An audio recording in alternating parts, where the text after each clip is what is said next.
एक लाइन में मैं सिर्फ यही कहना चाहूंगा कि जेकरा जवन प्रूफ करेगा वो करो। आज दिन पवन सिंह प्रूफ डाल दी है तो फिर लागे लोग जमीन छोड़ के कूदे। तो भाई लोग तुम लोग तो जानते बार लोग कि पवन सिंह जल्दी बोलेलन ना, लेकिन बोलेलन तो सब लोग के गान में मिर्ची लग जाला। और ऐसा ही भइल बाटे अक्षरा सिंह के साथ। कल स्टेज शो रहे पवन सिंह के, स्टेज शो के दौरान पवन सिंह कुछ ऐसा बात बोलन। मैं नहीं बोलता हूँ और कोशिश करूंगा कि नहीं बोलूंगा, लेकिन पगल आए तो हम दोनों बोल दे कि बतिए ना खत्म वो सजाही तो ऐसा लगा तो बुझा तक कि कुंवर सिंह के साड़ू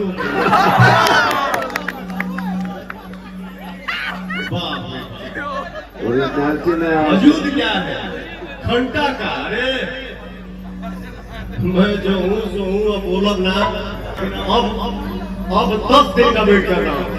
अगर कुछ आया तो बिल्कुल बोलूंगा और जो मैं बोलता हूँ वो सब बोलता हूँ। देखो लो भाई लोग, पवन सिंह के बात इनका बहुत ज्यादा खराब लागल था। जाके अपना इंस्टाग्राम आईडी से कुछ ऐसा पोस्ट कर लिया। पोस्ट में लिखली कि एगो को मार दिया, एगो को पैसा देकर घर से निकाल दिया, एगो को छोड़ दिया। तो भाई तार लोग इनके का लागत कि पवन सिंह के ही ऊपर लिखले बारी। तो बिल्कुल तुम सही सोचता रहो कि पवन सिंह के टारगेट करके लिखले बारी। तो भाई तार लोग इनके का लागत कि अक्षरा सिंह जो लिखले बारी सही लिखले बारी कि गलत लिखले बारी। कमेंट करके बताओ। मिले जी फिर से नया वीडियो में, तब तक के लिए बाय बाय।